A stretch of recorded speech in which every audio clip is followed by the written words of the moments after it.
Politics now. Could the Chancellor be about to cut taxes? Why does council tax keep going up? And can the government salvage its Rwanda plan? This is Politics Live.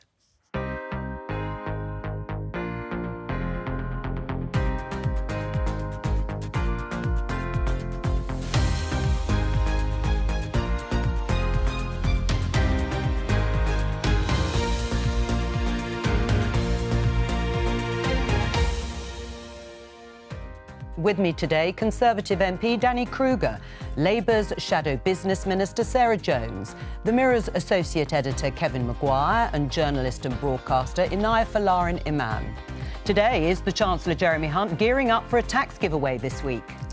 I do believe lower taxes are essential to a dynamic, thriving economy. But with sluggish growth in the economy, can he really afford it? Could benefit claimants get a smaller rise than they were expecting? If they're not going to increase the amount of income people get, but the cost of things is still going up by 5%, then you've got less money.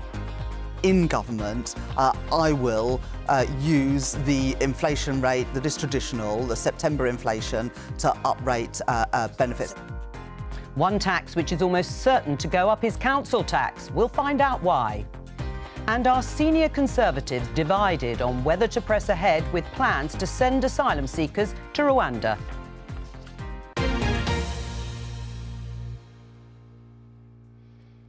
Well, it's all about the economy this week as we have the autumn statement on Wednesday, and the Prime Minister, Rishi Sunak, has said this in a speech this morning. Inflation, then cut taxes. And that's why I made the promise to halve inflation. And the official statistics show that promise has now been met. So now that inflation is halved and our growth is stronger, meaning revenues are higher, we can begin the next phase and turn our attention to cutting tax. We can't do everything all at once. It will take discipline and we need to prioritise. But over time, we can and we will cut taxes. Rishi Sunak there. My opening question to the panel is how responsible would it be to cut taxes this week?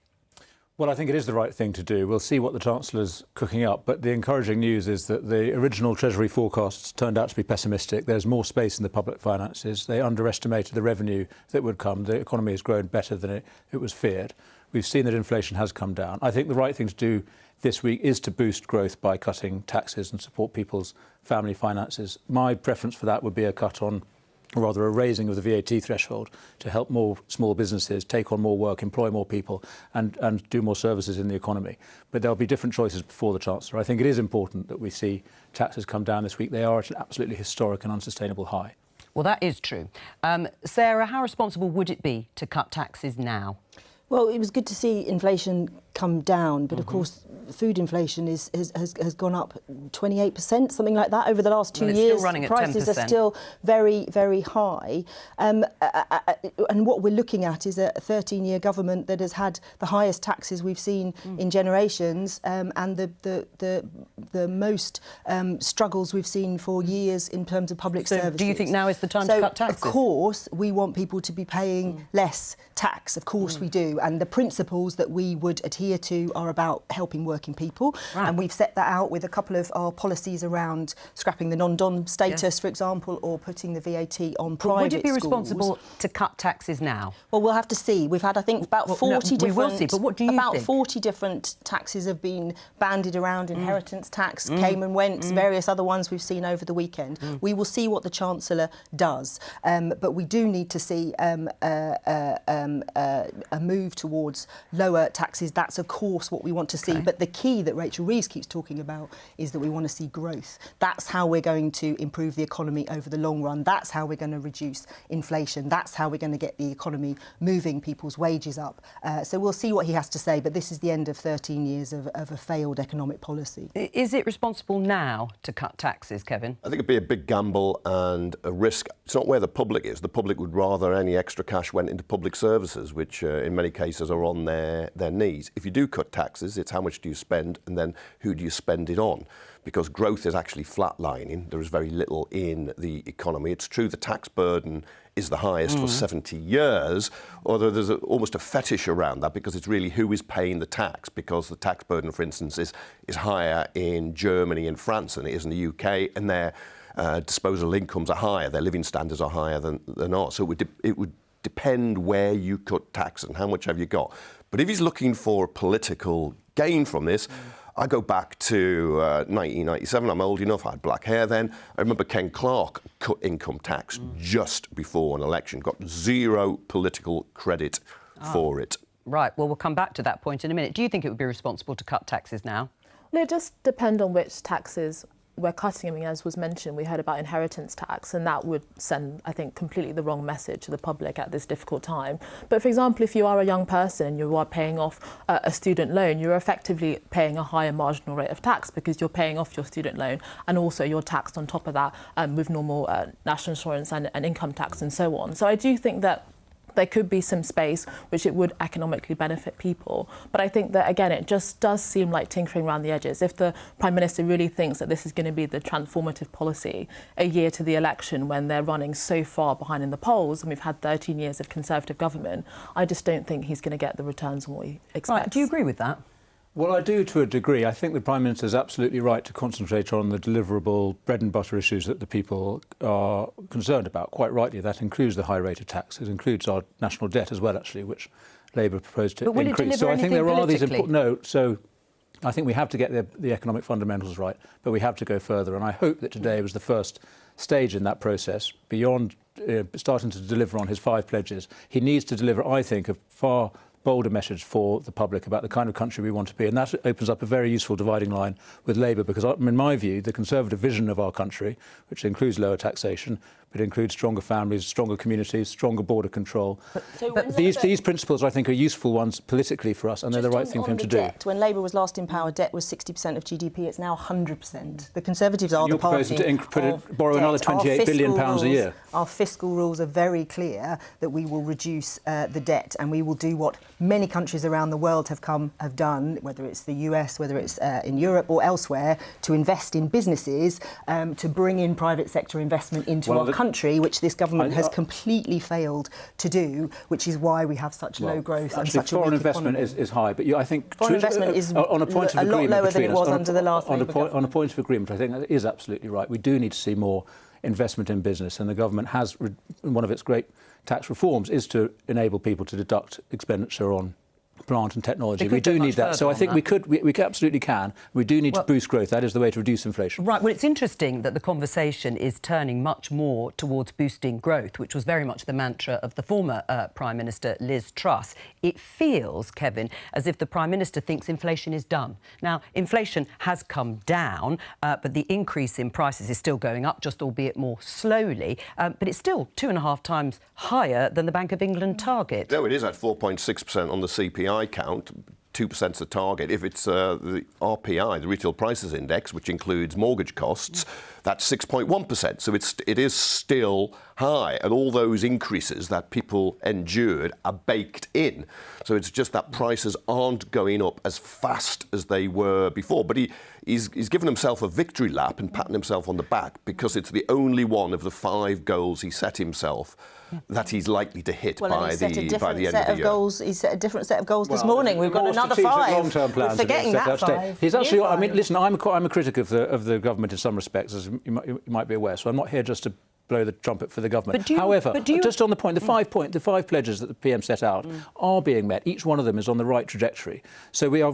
Debt is falling? Yes, all of these things are on track. Wait a second. NHS hospital waiting lists are up, and he hasn't stopped the boats. So none of these things have yet been achieved, but the trajectory is in the right direction, including on the boats, where 30% numbers are down. Do you agree with that? Is the trajectory going in the right direction when it comes to cutting NHS waiting lists, to debt falling, to growth rising, halving inflation, although, again, critics would say that that's not because of anything the government has done. It might be because of stuff the government hasn't done, so they haven't done anything reckless, that actually the trajectory isn't in the right direction. Yeah, I think that the public aren't stupid, and I think what we're seeing with Rishi Sunak, the Prime Minister, is a level of boosterism in order to essentially compensate for the other pledges that he's made that have been far off of achieving. So what we're seeing is talking up something that is vaguely in his control, and we know when it comes to other issues which we're going to go on to talk about, like Rwanda, he has catastrophically failed, and people can see that. I mean, can I just go back though to the core question,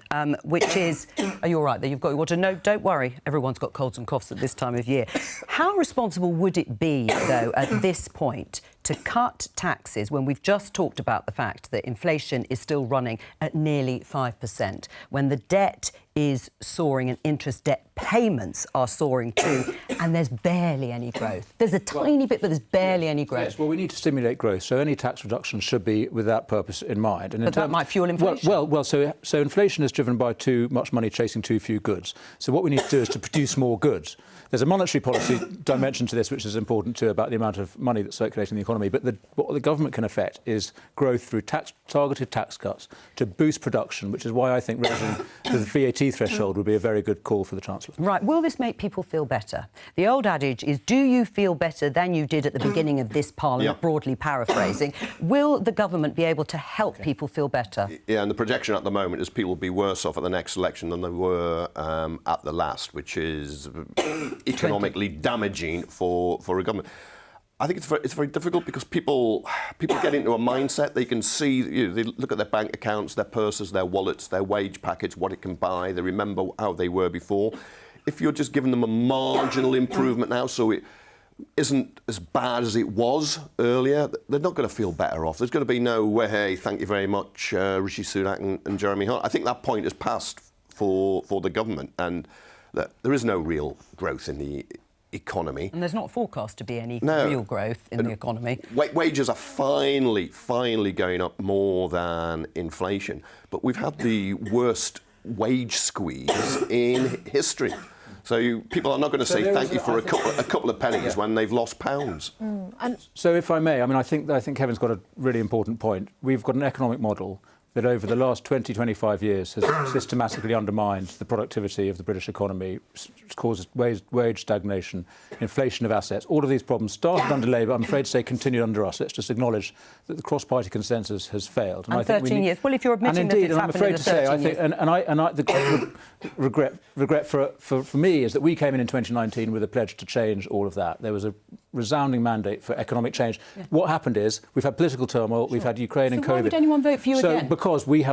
Because that is a very good question, and what we need to put to the public is our coherent alternative to Labour's strategy, which is actually, because they're so determined to appear reasonable, they are the ones proposing the continuation of the failed economic model of the last 20 years. We stand for change. And I know it's very difficult to say that because we're the government in power, but that was what 2019 was. The public put their trust in the Conservatives to deliver change, and we still can. I think David Cameron from that this is the thing. I think it's going to be very hard to believe when many of the people that were essentially voted out before have been brought back in to run the government. So I've criticised the reshuffle on that basis. I'm an admirer of David Cameron. I work for him, but I think politically the reshuffle indicated a change of direction of personnel back to the past. But actually we can still do it, and I'm urging the Prime Minister by every means possible, including this one, to honour the 2019 coalition of voters that brought us into power. Right, and on that, the inheritance tax discussion, it does look, Inaya is right, as if that has been set aside. Would that have sent the wrong message? Yes. I mean, that was an interesting bit of kite flying, wasn't it? And I hope the kite was shot down by those of us who said this is the wrong priority. We need to be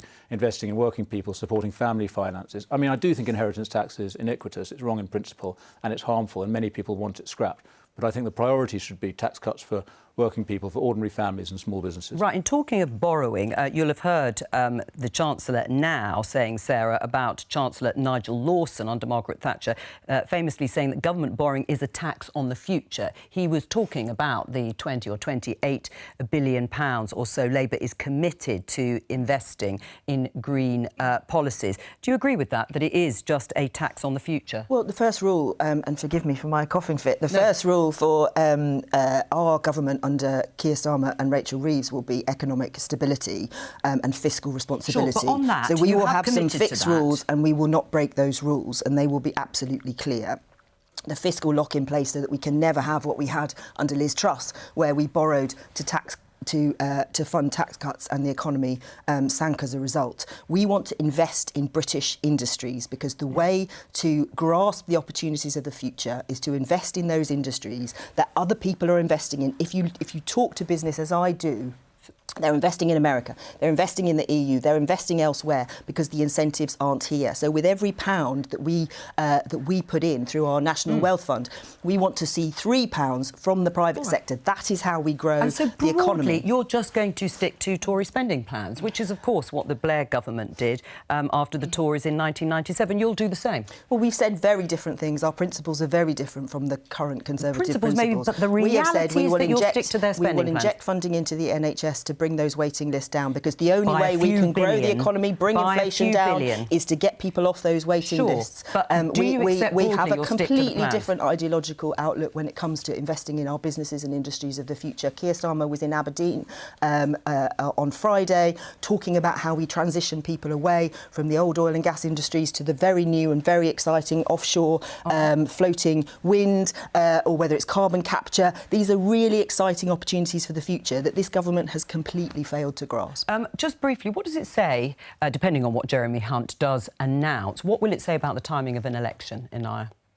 Well, I think that, many people think that we should have an election as soon as possible because this government is essentially on life support. But what we have just heard, though, I think this is what I think is going to be very difficult for members of the public. And I think voter turnout might be a very interesting question as the next election comes about. That I think when it comes to the Labour Party, they're really just banking on the Conservatives, failing in the polls and dissatisfaction amongst the public, rather than actually having a different vision that's substantially going to change people's lives. And I think that that's not the kind of inspiring vision that's going to take us forward. I think it'll tell us that the election will be around this time next year, and it's longer term. Like, Prime Ministers don't give up power easily. No. If you're Rishi Sunak, you look at those polls, you may not get another chance. This is it. So you might as well stay in Downing Street for another year. Whatever you say about the case for an election now, which I get and I would endorse, he's not going to relinquish it easily. Right, let's talk about benefits, because there has been some discussion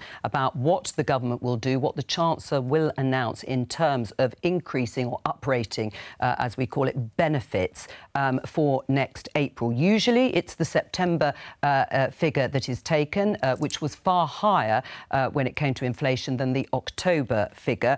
We still haven't heard yet what the government will do. Let me just show you this headline. Rachel Reeves, the Shadow Chancellor, has said Labour would increase benefits in line with September inflation, which would be 6.7%. Should the government do the same? Well, let's see. I mean, I think in principle... What do you think? I think benefits should match earnings as much as possible, because we're trying to support people into employment. So, but we have a fundamental problem in our welfare system. We are, I'm afraid to say, sustaining 5 million people in out-of-work benefits. There needs to be a reform to the system, which the government is now beginning to introduce to support people into work. And we see with the jobless figure is really, really concerning. We need to get... the vacancy rates are very, very concerning. We need to get people into those jobs. So I'm concerned about uprating benefits to the point where we're disincentivising people from getting into work. Right. Do you agree with that? Well, you've quoted Rachel Reeves and what she's going to do. I mean, the best way to get people off benefits now is to sort out the NHS waiting list, because we've got literally millions of people on that waiting list, and many of whom are able to work if they could have their operation. You've got, women in their 50s, people in their 50s who haven't come back to work after COVID. We need to tackle the NHS waiting list so that we can get people back into work. That has to be the starting point. And then we need to grow the economy. So we're creating the jobs that people can do and making sure we're skilling them in the right place as well. So we've had plans, which we announced at a conference, to make sure when you're looking at your local FE colleges, they are actually producing the kinds of courses for the skills that you need in each local area. So these things all have to match up. But you can't just sit back and blame people who are unable to work because they are waiting for an NHS operation. I mean, the waiting lists speak for themselves, don't they, Danny? There are so many people who are claiming incapacity benefits who are waiting for treatment on the NHS. I'm afraid so. We have endemic problems both in the health of the population and in our health service. Punishing them by giving them less... Well, but that's what it would look like. They would have less money. The Resolution Foundation says it could be catastrophic for families on low incomes. So it needs to be well targeted, and obviously we shouldn't be cutting people on incapacity benefit, but we do need to be incentivising work, not welfare. The UK benefit system is mean by international standards, as Paul Johnson of the Institute for Fiscal Studies said. Yeah, but then we are a big 2 trillion plus economy. Many of those people who are receiving benefits, in-work benefits through universal credit are in work. They're just in very low paid work, so you would hurt them too. But I find this whole debate about should we punish or deprive people who are on benefits, either in work or out of work. None of them are living the life of Riley. It's totally dispiriting.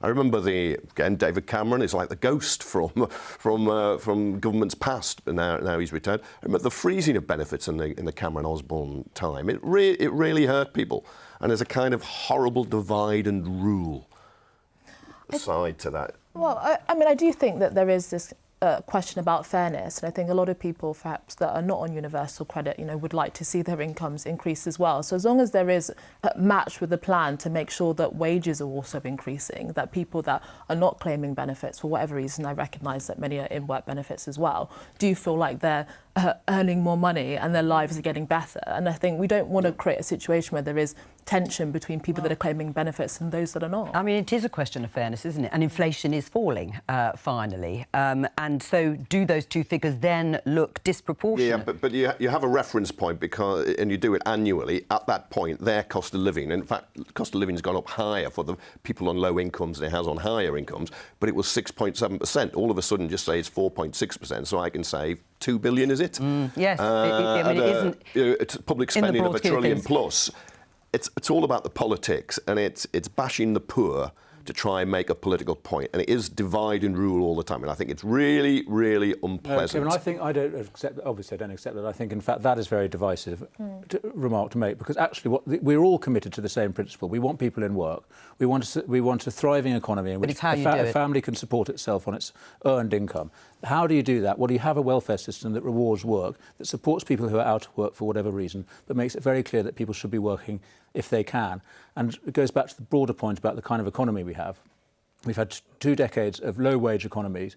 We've had immigration to compensate for it. We need a reform to our whole economic model to support family wages, to reduce the pressure from labour coming in from abroad, to support the wages that people earn. That requires profound economic reform, which I don't see Labour proposing. How do you make other workers, so a worker on the average wage, how do you make them better off by making somebody poorer off who's on less money? Well, what we need to do is to drive up wages, which actually did happen briefly after Brexit, and we do that by investing in businesses themselves, by reducing the tax on investment, and crucially by reducing the downward pressure on wages that comes from having high immigration. We've had 8 million people join the British population in this century alone. That has depressed wages. So the way to drive up wages is to make British labour more valuable. Higher wages are a good thing, aren't they? Of course they're a good thing. I mean, I joined the Labour Party when I was 19, when I was pregnant, when Peter Lilly, the then Social Security Minister, made a speech saying, I've got a little list of ladies who get pregnant just to jump the housing queue. They will not be missed. They will not be missed. It's the same thing then, same thing now. Let's blame someone else for the mistakes that we've made, the economic choices we've made, the economy we've crashed. Let's blame other people. It's not the way to build the economy. It's not the way to help people. I'm not blaming other people. I'm blaming the economic model, and we need to reform it. And we're not picking out individuals to blame, but the system as a whole is disincentivising the sort of economy that we need. Let's talk about council tax. This headline in the Daily Telegraph: council tax to rise by £120 a year for average family home. Treasury's decision to allow increase, which happened this year, we're waiting to hear, of course, of up to 5%, will heap misery on struggling households, say campaigners. Let's talk to Councillor Michael Harrison, who's responsible for adult social care at North Yorkshire Council. Hello to you. How much of your budget, Michael, goes on social care? So currently in the region of 40% for North Yorkshire Council. So we spend about £223 million out of a 560 net budget. Right. I mean, what difference will council tax going up possibly to 5% if councils are allowed to do it again without a referendum? What difference will that make to the costs that you incur for adult social care? Well, if we were to raise council tax by 5% in North Yorkshire, we'd receive about £22 million more in council tax revenue. Now, if we look at adult social care, in the last year, we've spent £36 million more than we did the year before. So it'll help, but that's not going to be a solution. And going back to what one of the studio commentators earlier, my residents aren't going to be thanking me if I put the council tax up by 5% to pay for adult social care. Well, that is what many people will say, won't they, constituents? We don't see where that money is going. Why not? Well, absolutely. If we look at £560 million we raise in North Yorkshire, if you add in children's social care, about 60% has gone on those two services. And when residents say to me about potholes in the road, I say, well, there's potholes in the road because this is where we're spending our money. Now, in some respects, it's good that we're spending money in this sector. This is supporting the most vulnerable people in society. But we do need some kind of long-term strategy to deal with this, or else it's more money going somewhere where a lot of residents don't even see it. Right, well, you say there needs to be a long-term strategy. You're a Conservative, a councillor. Boris Johnson, a former Conservative Prime Minister, promised to fix the problem of social care and how it's paid for. Has that government and other governments failed? Well, I think governments of all colours have failed on this. We need a long-term solution that recognises the costs of providing adult social care, the benefit that appropriately funding the adult social care market would have on the NHS, and recognising that we need investment in workforce to ensure it is an attractive sector to work in. I actually think we need parity with the NHS, and then we'd find some of the things that you've been talking about earlier around waiting lists. The pressure would start to lessen on the NHS if true investment was put towards adult social care. Danny, do you agree with councils being allowed to increase council tax by perhaps up to 5%? Well, I am sympathetic to that. I think well-run councils manage their budgets well. And Wiltshire Council, where I am, it has exactly the same problems that Michael's just describing. 60% of our budget goes on social care. I think there's a very wide structural problem again, which is, 70 years ago when the welfare state was created, there was no such thing as social care. Families looked after people in their old age. People didn't live for so long after retirement. We didn't have all these long-term chronic conditions, and we just had some charities doing this work. We now need, quite rightly, a proper national system for it, and we just don't have one. And no government has created. And I think it is. I think totally right. The point was made. We came into government in 2019 with a commitment to reform the social care system. Again, because of all the turmoil, we haven't done it, and I think that's deeply regrettable. We absolutely have to come forward with a proper plan to do this. Labour's, I don't know if we'll hear this reiterated, they propose a sort of nationalised NHS-style care service. I think that would be completely wrong. What we need is the best of the current system, which is that it is locally managed. People have personal responsibility. It involves families themselves. It's not all made into a big state bureaucracy. But we do need better funding. The government has, to its credit, put an extra £3 billion into social care just now. They've increased council funding by the rate of inflation. So there is money going into it, but the fundamental system is broken. Right. Do you agree with councils being allowed to put up council tax by 5%? On the state bureaucracy point, anybody who's used social care, you can see how bureaucratic it is. It doesn't work for individuals. So absolutely, you need a proper care service. Should councils be allowed again to raise? Well, we'll have to see whether that is what's suggested. But look, councils have been starved of funding, and the government are going to the pockets of working people again to find the money. We do have to find the money for social care, of course we do. But here we are again after 13 years of lack of funding, lack of investment, lack of growth. Michael, may I ask what has happened to your central government funding since 2010? And you will know that council tax is a particularly unpopular tax. Do you sometimes feel that the central government is subcontracting onto you a tax rise, so you take the hit and you get the political popularity while it hopes to protect itself? Well, clearly, if we have to manage our budget by increasing our council tax, we're going to feel the political impact locally. But from my perspective, what we need is a recognition that councils, when they're given the money to invest in services, do so very well. And working so closely together with the NHS, we could make such a difference on the social care side and reducing the pressure on the NHS. Investment from the NHS in community nursing, in therapists, in virtual wards, that will help immensely, whilst at the same time, true investment in the workforce to make sure it's an attractive sector to work in, it would make a huge difference. And has your central government funding gone up or down? Well, since the 2010. issue is we get central government funding. We've had an extra £19 million this year, but we're going to spend £36 million more. Right. So we are getting amounts of money, and anything we get, we will invest wisely, but the costs are outstripping the funding that's coming. So it's not sustainable, is it, Tanaya? Well, this is the thing that many successive governments have kicked this issue into the long grass. More recently, under Boris Johnson, as was alluded to, the national insurance was meant to increase in order to pay for social care, and very little of that money ended up going there. And it was reversed, I think, under Liz Truss. And so this issue is going to get worse. We have an ageing population, and our population outside of that is increasing as a whole. And what this does look like, as was alluded to, is that the government is essentially contracting councils to do it, so that they don't actually take the responsibility of having a long-term plan to actually fund this. I mean, it is a bit like outsourcing, isn't it? I mean, you talked about the social care levy. That was cancelled. The delaying of the implementation of the social care cap to 2025. Why is it that successive governments, Gordon Brown was accused of introducing a death tax, Theresa May misguidedly tried to introduce a social care policy going into the 2017 election and was punished for it, and yet, in the end, this seems to be at the heart of the issues with the NHS and paying for adult social care?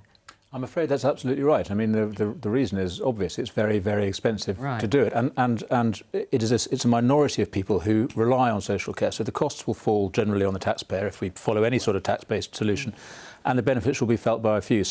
But we do need profound reform. And going back to the question of councils having more autonomy over their tax rates, I think we do need that. But we have a very centralised system. So we need to, I think, to devolve more power and responsibility to local areas. And then we can have a more bottom-up social care system rather than a top-down centralised one. Well, I mean, it's interesting because I'll show you this headline in The Observer, Labour to omit funding of social care reform from manifesto. Do you think that's true? Would that be a dereliction of duty after everything you've said about the National Care Service, which was supposed to be an available service with personal care provided free at the point of use and access for everyone? Are you still committed to that? Well, we've set out how we want to have a care service that works with the principle of keeping people in their homes. Right. And of course, we're going to have to, when it comes to the manifesto, I don't know what's going to be in the manifesto. When it comes to that, we're going to have to look at the finances as they stand and do what we can, taking into account the crashing of the economy we saw last year and all of that. But look, the principle absolutely is there. Most of the social care money that's spent isn't spent in the margins of whether people need to sell their home or not. That's very, very important. But a lot of the funding goes elsewhere. We need to look at all of that. How can carers be supported to be able to carry on caring? How can individuals actually get the services that they need? How do we professionalise social care? Because it's not really treated equally to other professions. All of these things. Can I just say, I just think that the point about a long-term cross-party consensus, that is very good, what we've just heard. That is exactly what we need. The government says all the same things as well, of course. It really is important. They don't do it. Well, it's because it's so difficult politically, but perhaps down at elections. That's what happened in 2010. Then it happened in 2017 with the dementia tax. Labour's bottling it this time, as the Conservative Party's bottling it. And it looks like Labour are bottling it too. Well, just both bottling. You're both bottlers. Right. All right. If you don't mind me saying, using language like death taxes and dementia taxes, that feeds the wrong message. My own view is, councils prove over the years that they will do very good things with the money that they get, working closely with the NHS to prevent people having to leave their homes. We will do it, but we need all parties to give us a long-term solution and have a grown-up conversation about this. Michael, thank you very much for joining us there from North Yorkshire. Let's talk about Rwanda. The government's plan to send asylum seekers there was delivered a huge blow when the Supreme Court last Wednesday voted unanimously that plan was unlawful. Danny, why and what is the point of continuing with a policy that has been dismissed by the Supreme Court so categorically as being unlawful, dangerous and therefore unworkable? Well, I mean, I find that ruling very, very disappointing. And that is the ruling. Well, having read it very closely, actually, I'm really concerned about the principles that the court decided to follow. They basically said they're not going to allow the government to make its own agreements with other nations. It's going to judge those agreements itself. It's going to decide whether the Rwandan government will follow its own agreement or not. It's decided it's going to give more credence to the UN than to Parliament. And I think the fundamental principle here is who governs. The reason we need to stop the boats is obviously to defend, to have border security. But there's a more fundamental issue at stake, which is that Parliament passed a law. Our democracy is at stake. The rule of law is actually at stake because fundamentally, a bill passed in Parliament should be supreme. And what the court has decided is that judgments made in Strasbourg, interpretations of European human rights laws, the opinion of the United Nations, all of these things matter more than what the British Parliament has decided. So I think we have a very important principle of parliamentary democracy at stake here, as well as this fundamental question about illegal migration. How important is this policy of stopping the small boats, one of the pledges of Rishi Sunak to voters? Well, in terms of the country's top three priorities, as far as I'm aware, it is the cost of living crisis, the NHS and the economy. But undoubtedly, immigration and, slightly separate, but issue around asylum seekers and refugees is a very big priority for many people in the country. And actually, just when we see people coming on the boats, and oftentimes they come into the country without any papers, they get taken into a black market economy and are vulnerable to exploitation. So there's a really important moral argument, as well as security and other issues at play. And actually, the idea that the Rwanda plan is this kind of immoral, unheard of policy just isn't true. I mean, actually, many countries in Europe, Germany, for example, are watching what's happening quite closely in the UK to see if it can replicate similar policies. But for the Prime Minister, he has made this one of his major pledges, and it has catastrophically failed so far, and this can only be very bad for him. Well, I would say the Supreme Court didn't say it was immoral necessarily. It didn't say that, and actually it didn't say that the UK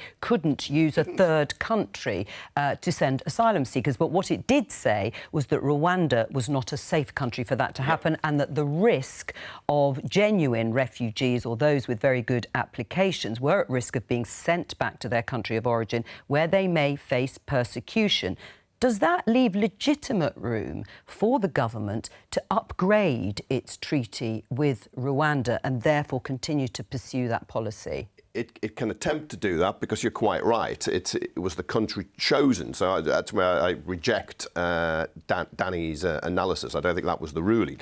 If it had Switzerland or France or Germany, then it would have stood. But it was going to Rwanda, which has a pretty poor human rights record and mistreatment of asylum seekers and refugees. So the government can attempt to revive it, but I think it will fail yet again because of Rwanda's history. And it's not just the European Convention of Human Rights, which I know some in the Conservative Party go potty over.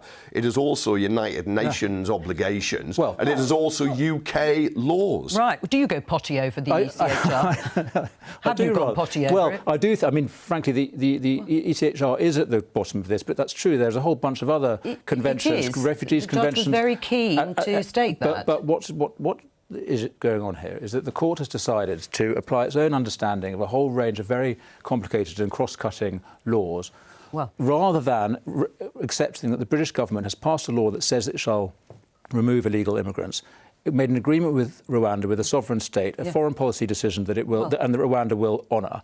If for the court to just involve itself in deciding whether or not Rwanda can be trusted to apply an agreement made between our government and it, I think is a huge amount of overreach. All right, well, let me just show you, not everyone agrees with you, Danny, you'll be surprised to hear. On the front page of the Times, Sunak faces cabinet row on new plan for Rwanda. Clearly, there are those senior secretaries of state who don't think it is wise to pursue leaving international treaties to which we are signatories in order to pursue the Rwanda policy further. Yes, I recognise that. I'm afraid to say a lot of people, I think, have a cosmetic attachment to the text of the ECHR and to the notion of us being a great international player. In practice, obviously, we should honour the principles set out in the ECHR. We helped to write the principles back in the day. The United Kingdom, we do not need to be signatories to these conventions in order to do the right thing and to be a good country. And we British Parliament is sovereign. We should be able to decide what we do. We'll come on to that. And that's the question at hand. I think Danny's absolutely right. And I think this idea that the UK is this kind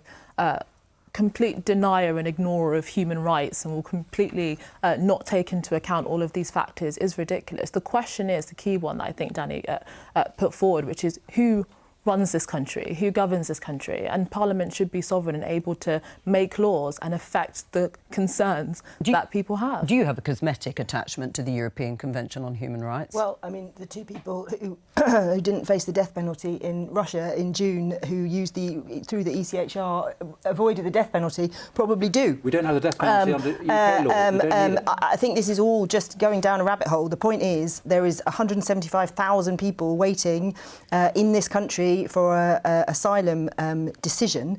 That gives the people smugglers a really good argument for why they need to take their money. We would recruit enough people to bring those case studies down. A lot of those people work in Croydon, in my constituency. You need a lot more caseworkers to bring the cases down so that people who can stay, people who can't go. Where will you send them? This government the ones who refuse, where will you send them? Well, you send them back to their home country, except you change the law so that we can't do any of these things anymore. The two pieces of legislation that this government has passed in the last 2 years, one of them has been watered down completely. One hasn't even been implemented because it can't be done. We just get tying ourselves in knots when the problem at hand are the people smugglers and the backlog. If we could just sort those, we wouldn't need any of this. And it's the government saying the solution's over there, the solution's over there, it's just over the hill, it's coming, and not dealing with the problem here now. On the backlog, there is an unforeseen problem that has reared its head, according to the political editor of the Liverpool Echo, saying that many people who've had their asylum applications passed are now destitute on the streets of Liverpool, just as one example, and homeless.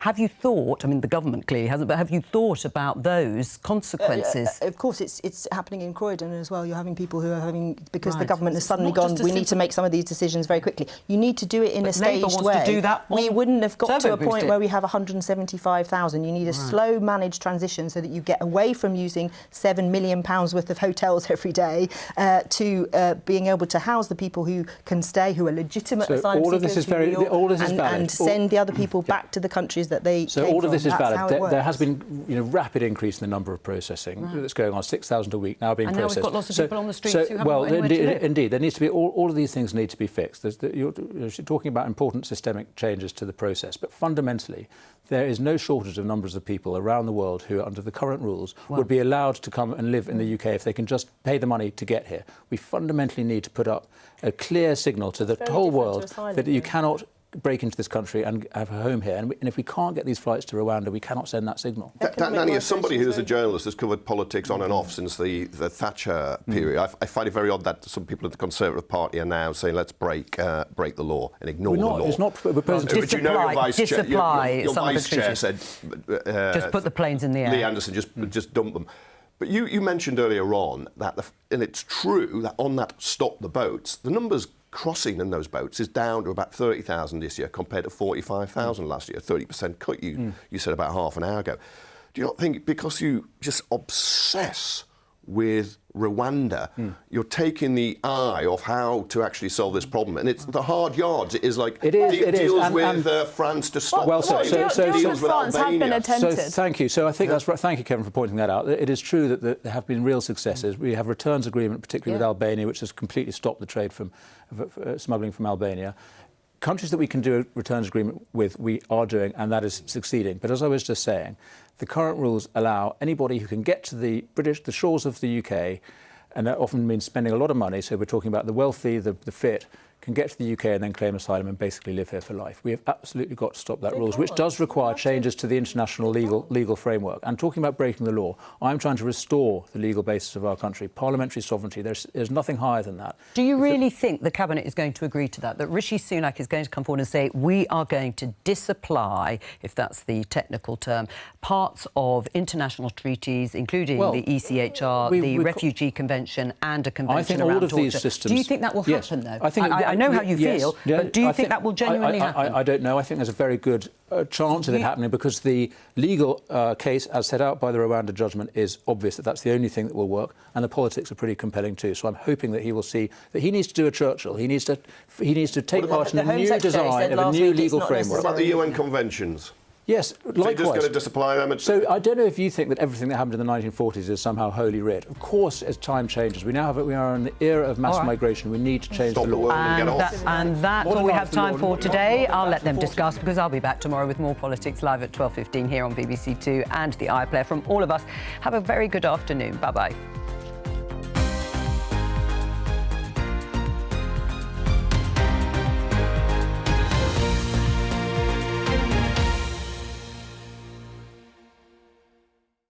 Good evening. For 70 years, Panorama has pursued